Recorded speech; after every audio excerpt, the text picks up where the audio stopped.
mosusu ba Kassapards balingi pe bazwa makasi ya bayeba Piro Lutunadio Lenge bato côté français balobaka vaut mieux tard que jamais. Biso comité directeur national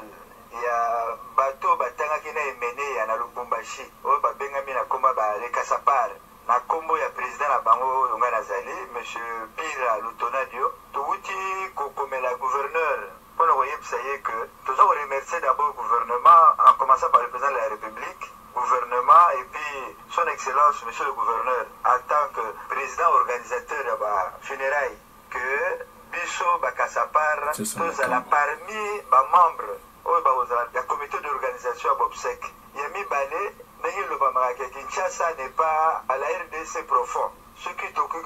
respecter volonté à Moui, puis qu'on s'appelle ça, to bakolana imeneya, to banda funérailles, na niveau ya Kikwit, pas imeneya ya Botamaki, et puis tu as reçu que ça yango à Kinshasa, le siège de l'institution